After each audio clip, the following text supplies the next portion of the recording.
Dili mo kaon na nga akong senior nga mama. Human matilawan ang batanong boy sa akong kuya. Ako si Sheila. 27 anyos ko, dalaga pa ko og bunso sa among 7 ka mag-igsuon. Wa pa ko maminyo DJ Sam pero na ako'y fiancé nga nakasampa sa barko karon.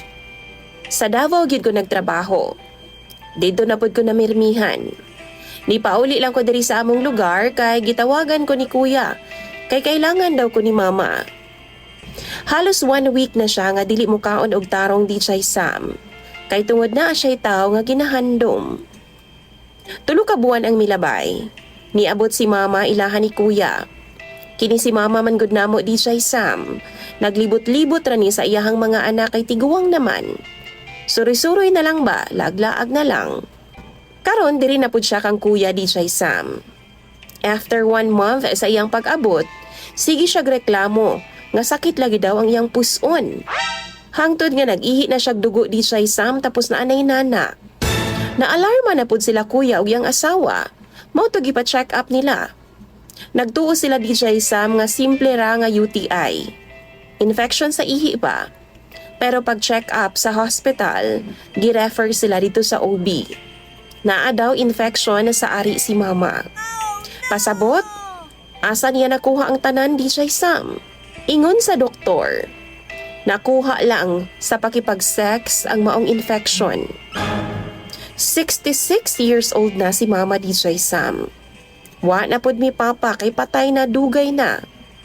Pero nganong naa siya'y infection nga makuha lang sa sexual contact?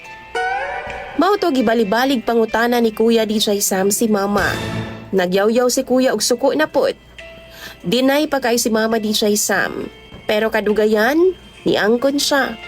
Nga uyab daw sila sa 19 anyos nga boy ni kuya.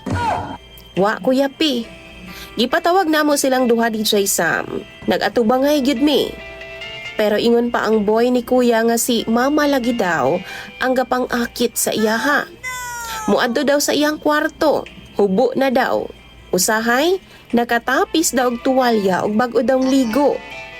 Usahay DJ Sam, samtang busy daw siya sa iyang magimbuhaton sa gawas. Kuot-kuoton daw iyaha. Usahay, hubuan daw siya shorts DJ Sam. Tapos, kung musud daw siya sa kwarto kay magpahuway daw maudto, si mama nakahigda na daw dito sa iyang kama nga hubo na. Seriously? Kung di daw siya musugot sa gusto ni mama, gihadlok daw siya nga paundangon og eskwela. Isumbong daw siya kay kuya. Buhat-buhatan daw og sala aron kasab-an og palayason siya. Sigurado daw si mama nga siya daw ang tuuhan namo. Kay syempre inahan man namo siya. DJ Sam, pobre lang pod intawon ang kagikan sa maong bata. Naay mga igsuon nga mga gagmay pa. Siya ang panganay ug pangumalang pod intawon ng ilang panginabuhian. Mao ganing naabot siya sa puder ni kuya kay nihangyo ang ginikanan nga pwede ba nga mga tabang na lang siya. Gipa-eskwela na lang pod nila kuya DJ Sam kay buutan man pod bataa. Mao na ang among pagkaila sa iyaha. Ug ingon pa siya, naningkamot ra pod daw siya.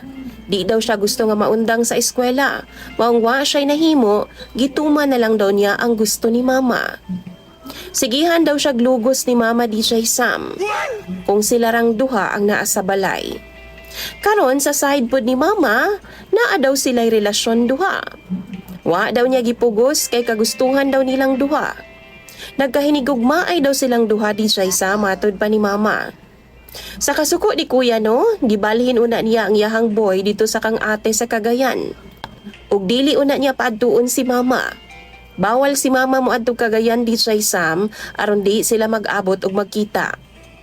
Ni transfer na lang og eskwela ang bata. Sakto pod kay break man ni adto nga time. Senior high school pa in town siya DJ Sam. Karon DJ Sam ang problema kay magsige na laghilak si mama. Magsige na lang siya katulala. Kay gusto lagi siya nga makakita sa boy ni kuya. Gusto siya nga mag-uban silang duha. Nayabag na yung DJ Sam. Hayag pa kaayo ang kaugmaon na sa maong bata. Ug mapatay pod mi sa ginikanan ato. Mabirahan jud big bangkaw ato DJ Sam kung mauhon sa ginikanan. Dili gani namo paundangon ang bata DJ Sam kay tingalig unsay ikaingon sa mga ginikanan. Suko kayo nga akong igsuon ni mama. Akong ubang mga igsuon pod pagkabalo nila. Ug ako na lang ang nagpabilin nga misabot sa iyaha. Ako ang nag-atiman sa iyaha. Sige siya hilak DJ Sam sa ako nang gikaingon. Gakos-gakos sa unla ni Rafi. Gusto daw niya makita daw si Rafi. Rafi man ang pangalan sa maong bata. Tiguang na akong mama DJ Sam, pero lupig pa'y ako mahigugma. Di mukaon kung wa daw si Rafi. Idulog-dulog pud niya ang unlan nga gigamit ni Rafi. Unsa bay angay ani DJ Sam? Pagbigyan ko na lang baka ni ang akong mama? Buhian ko na lang ba ni? Total, tiguang na bitaw ni? Pero DJ Sam, ako pod ang malintika na sa akong mga igsuon. Isa pa, paniguradong istorbohon na pud niyang bata didto nga nagsugod na pud baya og eskwela. Palihog daw bi, tambagi ko ninyo sa comment section. Imong sender DJ Sam og follower, Sheila.